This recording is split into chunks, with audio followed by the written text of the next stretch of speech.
This just in, you are looking at obviously a very disturbing live shot there. That is the World Trade Center, and we have unconfirmed reports this morning that a plane has crashed into one of the towers of the World Trade Center.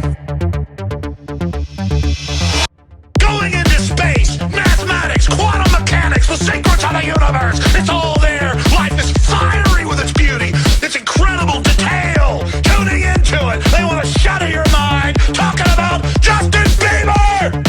Makes the catch. Ball game over. World Series over. Yankees win. The Yankees win. Where just like that, when someone comes up and says something like, I am a god, everybody says, who does he think he is? I just told you who I thought I was. A god.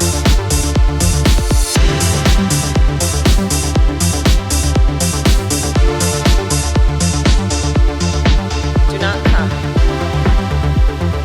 Do not come. I'm gonna come.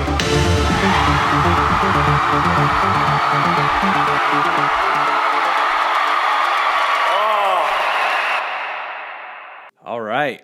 How's everybody doing today? Monday, August 8th, 2022. We're here. Just got off work. Got to sell insurance to pay off my insurance debt. It's like a fucking vicious cycle scam. Just out here running phone scams in North Carolina. What do you do for a living? Yeah, man, I don't know. But in the South, chewing a dip, little grizzly wintergreen pouches. Buddy of mine actually says, funny, fucking Dustin and Javon, what did they say? Copenhagen original, what true rednecks dip. If you dip anything else, you're a pussy.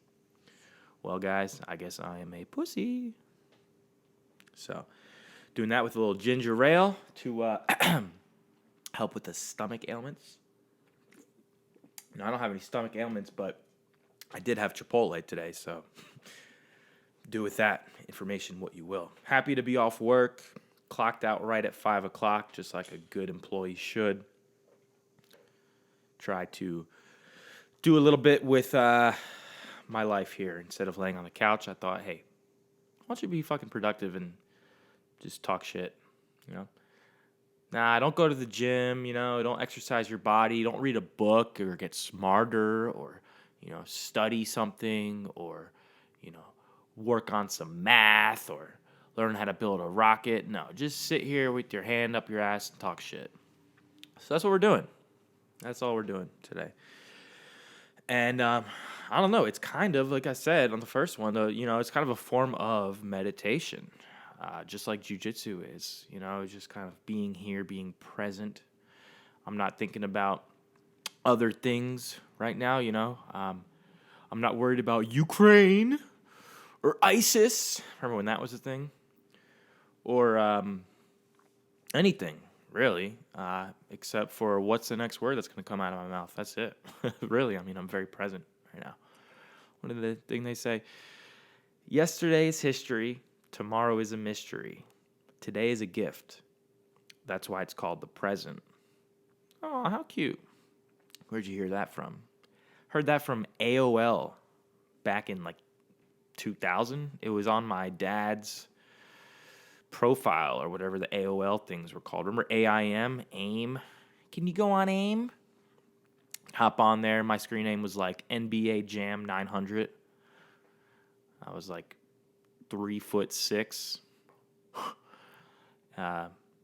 Those were the days. Now we got this fucking everything. Instagram, Twitter, Snapchat, Facebook, women these days aren't doing ladylike things anymore. Last date I went on, one of the last dates I went on. I go on so many dates, let me tell you. No, this was a date I went on the Tinder app. Girl's yeah, I just bought a house. I was like, wow, that's very impressive for a 24-year-old. How did you do that? She's like, yeah, well, I saved up $60,000 from OnlyFans. No lie, guys. This is the real story that happened with this chick. God love her.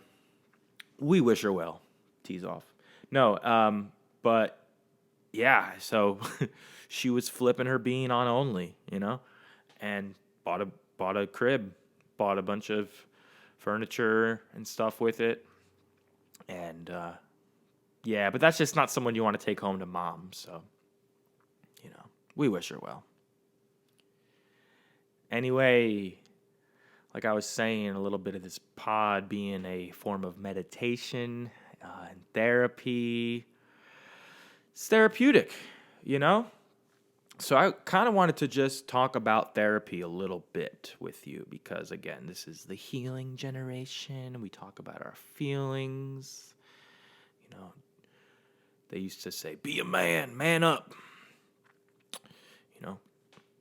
Now they don't even chew regular Copenhagen Original. Now we got Grizzly Wintergreen pouches because I'm a fucking pussy, But the therapy, I was asking myself this question because, I go to therapy. I see a therapist. Don't judge me. Tony Soprano had a fucking therapist, all right? Best show on television ever, hands down. Next to Band of Brothers, my second favorite show, both on HBO.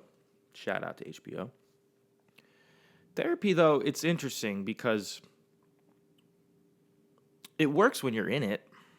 And then when you leave and you get in your car, you're like, fuck, I got to do this again. I got to deal with the road rage and the traffic immediately. Boom, right when you get in the car. It's like you can't live in your therapist's office, Even if they're giving you ketamine and you're gone for 2 hours, you can't be on ketamine forever, You have to live life on life's terms. So what does that look like? What does that look like?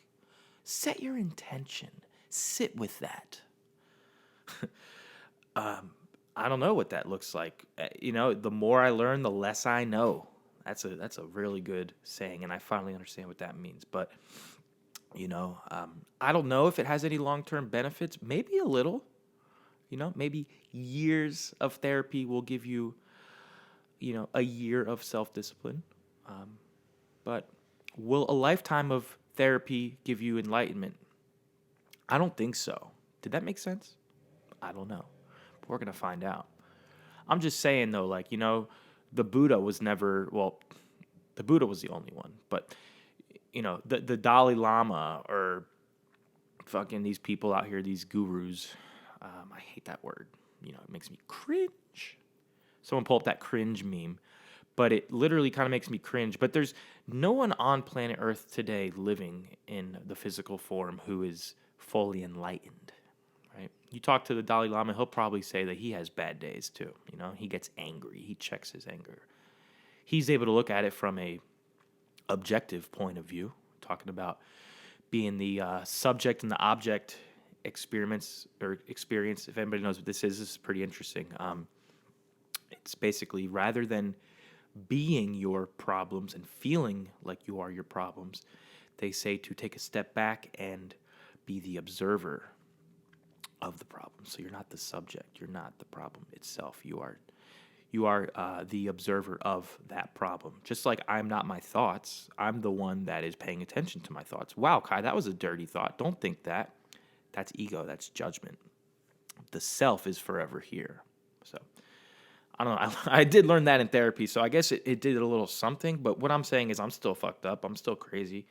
I still have resentments and anger and bitterness and jealousy and hatred and, fear and self-esteem issues. And the list goes on and on and on and on and on till 6 in the morning, But, yeah, so I don't know. Therapy, long-term benefits. Meditation has definitely helped. But it hasn't cured me. I'm not cured. I was an addict for 10 years. Now I'm not. Where's that guy now? Passages Malibu. Wonder how he's doing. Speaking of Passages Malibu, that's a rehab. I've been there. Not Passages Malibu, but I've been to rehab before. And I've been to rehab in Florida. Who else has been to rehab in Florida? Well, most people who've been to rehab, because that's where most of rehabs are in Florida. And I'm not a geographical wizard on where rehabs are in Florida, but I would assume most of them are in the southeast corner of Florida. So talking like Broward County, what else? Palm Beach County. So you got like Palm Beach, West Palm, Delray, Pompano, Port St. Lucie, Fort Lauderdale, you know. And then it's funny though, because Florida is known for a lot of those recovery centers, but it's also known for a lot of Florida. You ever see the Florida Man meme?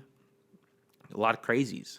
If you type in Florida Man on Google and then your birthday, there is most likely going to be a news article about a Florida man that committed a crime on your birthday. That's how many there are. Try it. It's an interesting experiment. So, yeah, man, went down to Florida back in 2014. Went to Delray Beach, the good old sunny South Florida. It's a sunny place for shady people is what they called it. And I went down there not wanting to get clean. I was kind of pushed / forced to go down there. This is over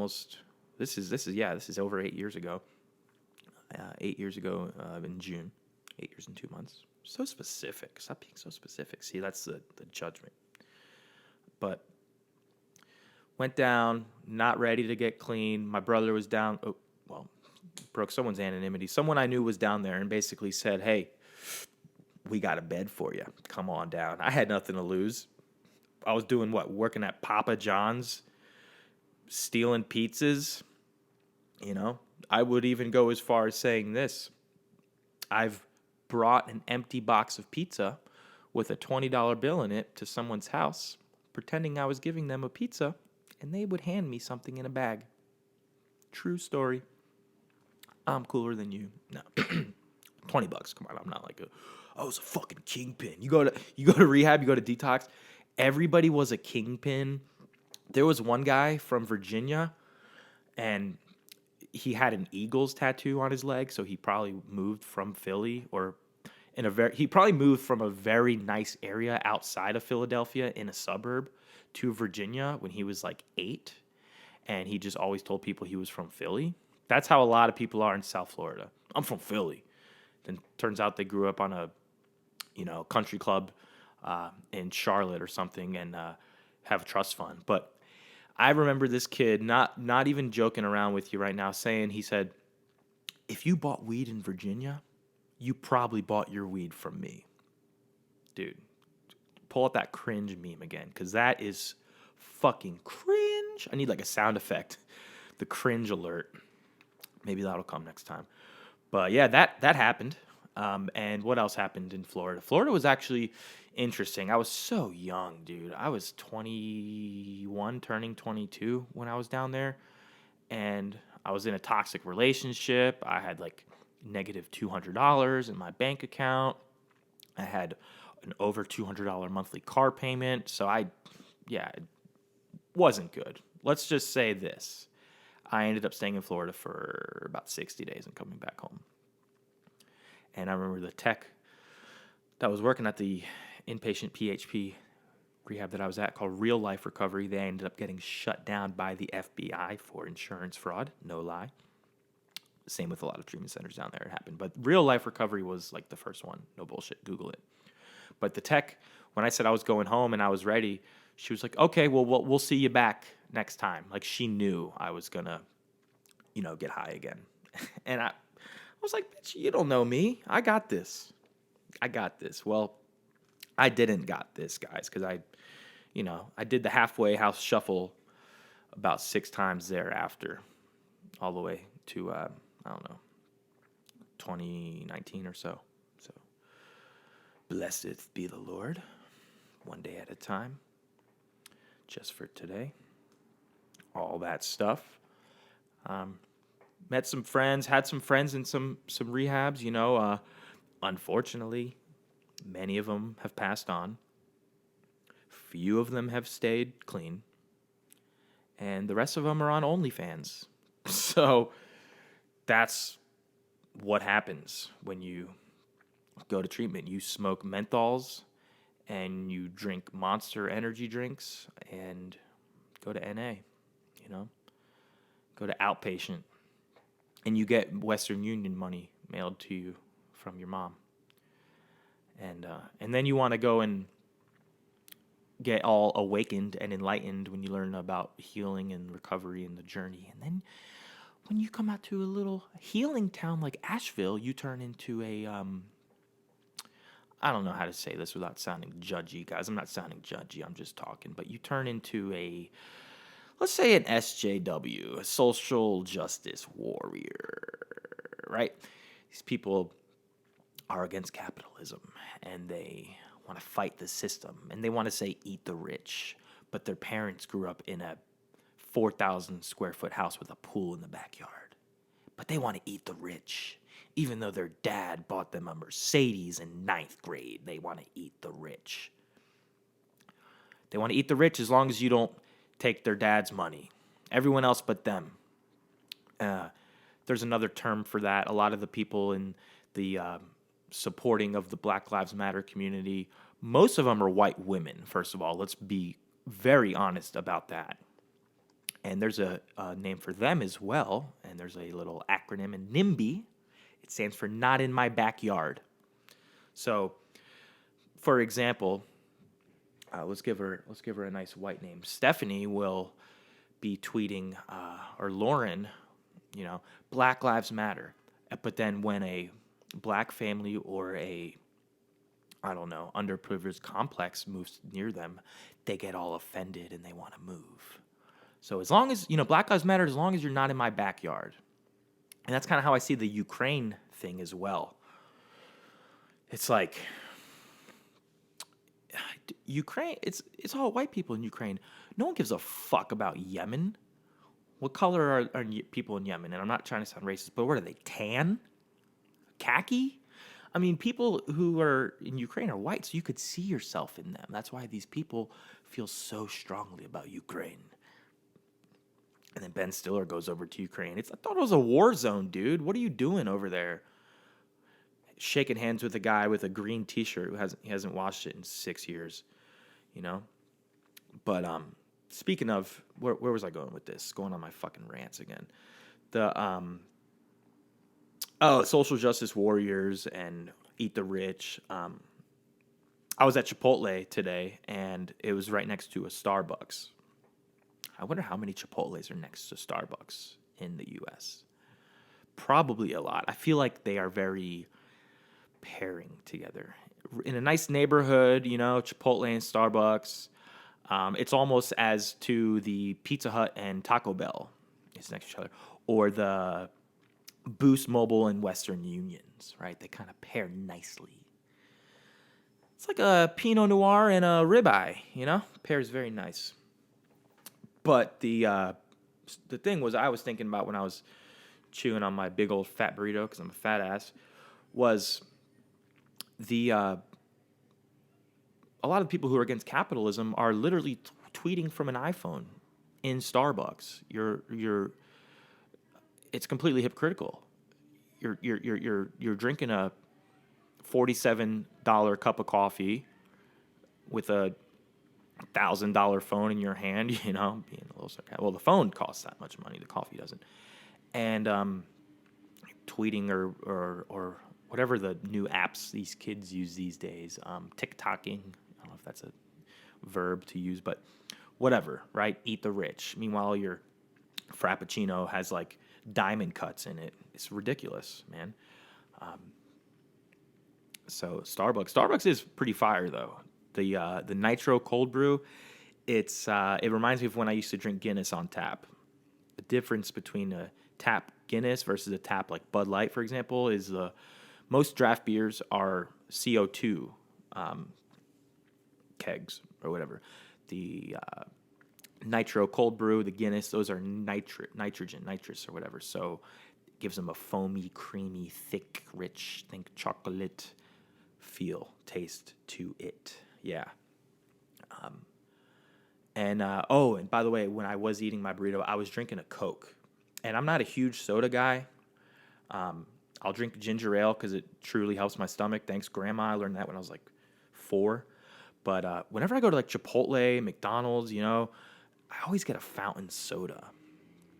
fountain soda just tastes better.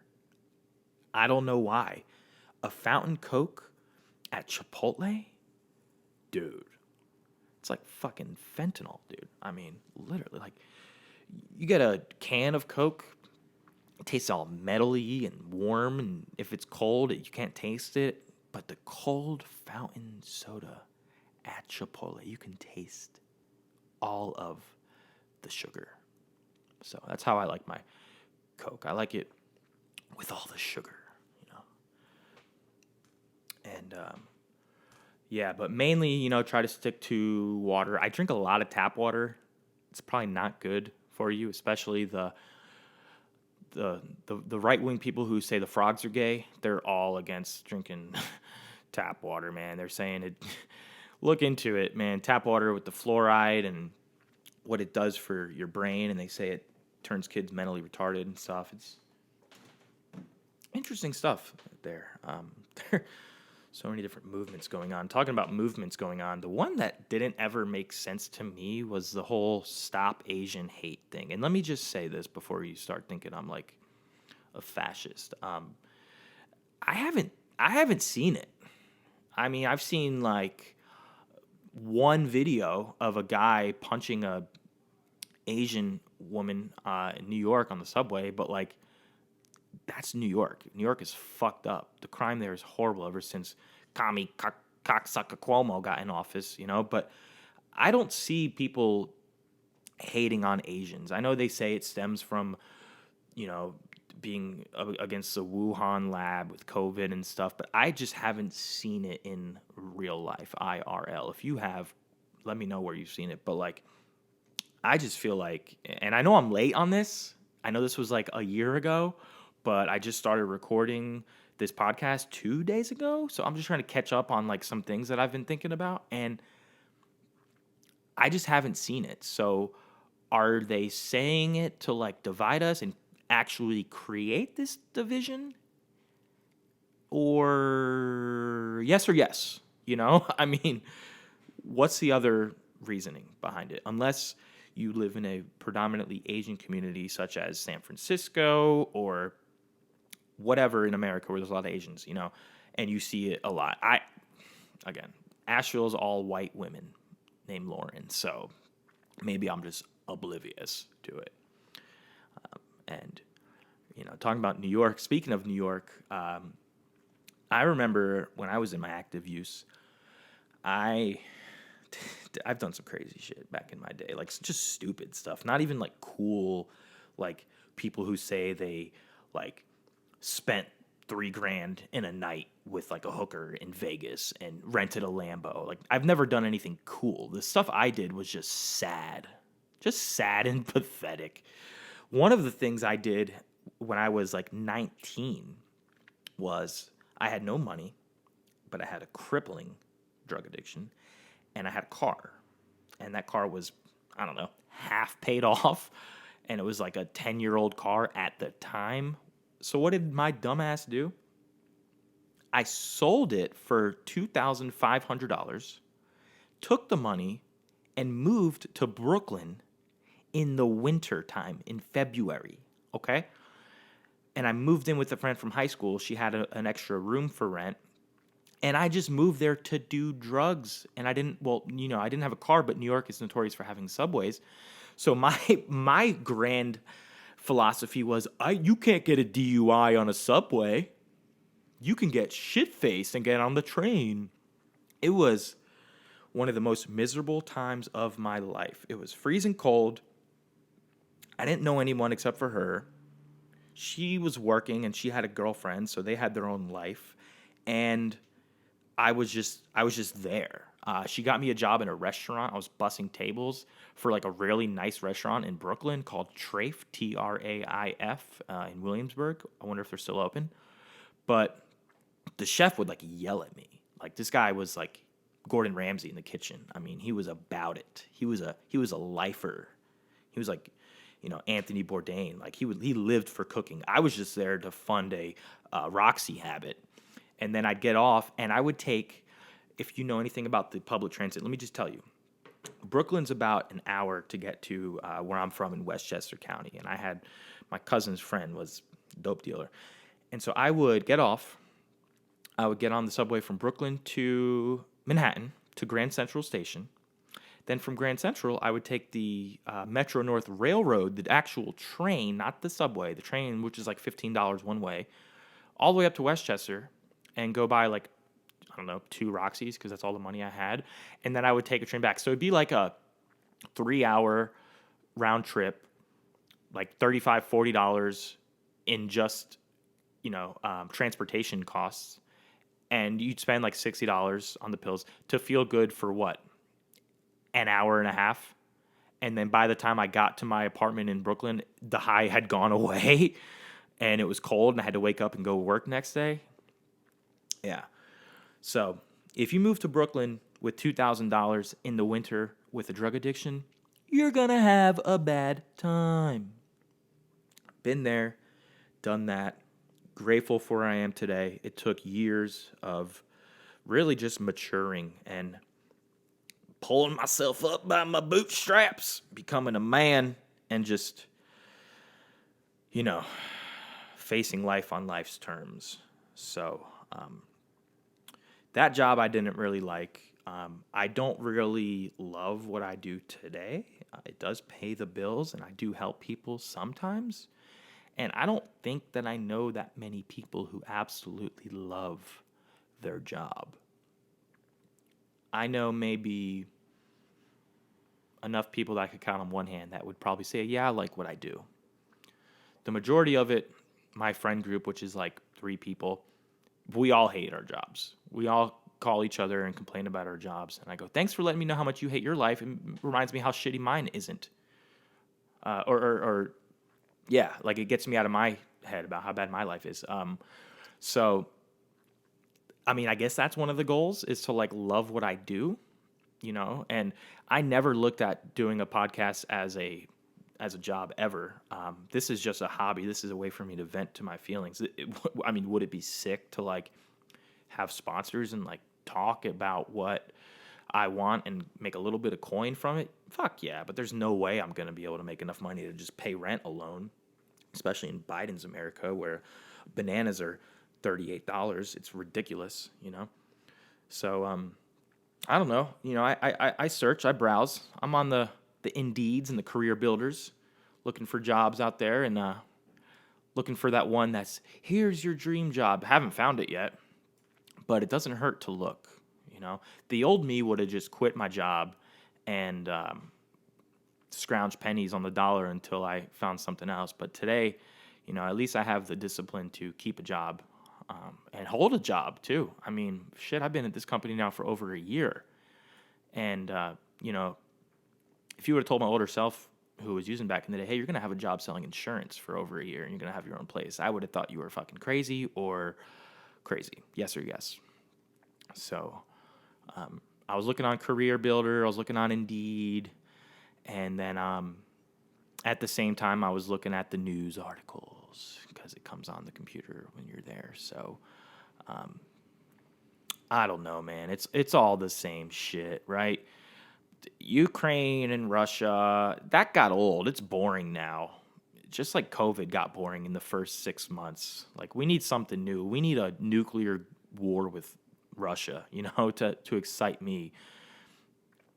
This China thing, I don't know if it's going to turn out to be anything at all with Taiwan. They're maybe preparing or threatening to invade Taiwan. If they do, what's going to happen? Is there going to be a huge nuclear war between us and Russia and China? Probably not. It'll probably be just like the Cold War was. People swinging their big dicks around, threatening each other for, 2 decades or whatnot. But that's probably what's going to happen. Or it'll be a bloodbath. And, sign me up. I'll go. I mean, just because I'm not going if this corpse is in office, but I mean, it'd be kind of an exciting thing to do than sit here and talk to grandma about her insurance. It's nice, but I'm not complaining. My job's okay. Kanye West, always in the news. Kim Kardashian slamming Kanye West about the Pete Davidson meme. or the picture. I don't know if you guys saw that. That was actually pretty interesting. On Kanye West's Instagram, he put a big New York Times article. Just all it says is Skeet Davidson dead at age 28. Dude, that is ballsy. And then in small, very fine print, it says something about how Kid Cudi was supposed to play the funeral, but he was fearful of people throwing bottles at him. Dude, Kanye West is the ultimate troll. I love the guy. I really do. I do love the guy. He's been in the news forever, man. That South Park gay fish episode, fish sticks, man. But yeah, he's up there with my favorite musicians of all time, and I'm talking all time, like producers, singers, songwriters, you know, the Hendrixes and the Bob Dylans and, you know, all those legends. So, yeah, man, the news, it's all bullshit. We're sending more money to Ukraine, and there's more fires. California's on fire, you know, all the time. And Kamala Harris is still a bitch. That's really all I can say about her. Like, everything, you see an article about her, and you're like, oh, she's still a bitch, and you just keep scrolling through. There's really nothing new. You know, it's all just stand up for Ukraine and monkeypox. And I think monkeypox was created on Pride Month. Is it a coincidence, guys, that, you know, a month and a half after Pride Month, monkeypox comes out? Come on. I don't think it's a coincidence. Have you ever seen monkeypox? I haven't. But I bet you could find it if you go to, like, I don't even know if it's still like the gay area, but like Chelsea, Manhattan, or the Castro of San Francisco, or Silver Lake in LA. Don't ask me how I know these neighborhoods, guys. I'm a big nerd when it comes to geography. I've always liked maps and exploring and going on Google Maps. So tripping out, looking at a bunch of Google Mac stars. That's a Mac line, but I don't know. I've always enjoyed that. So maybe I can get a job on just studying maps. Maybe that would be my keynote way to make some money. But no, I don't know. And then it's just the rest, you know, memes and stocks and Bitcoin and the Dow and entertainment, you know, all the same people and yada, yada, yada. It's all bull crap. Don't listen to them, guys. They're trying to divide you. They're trying to brainwash you. Live your life. Love your neighbor. Be there for your friends and family. And be grateful. That's all we can do. So, checking out. Thank you so much for listening. Until next time, this has been the M. Kai Ultra Show.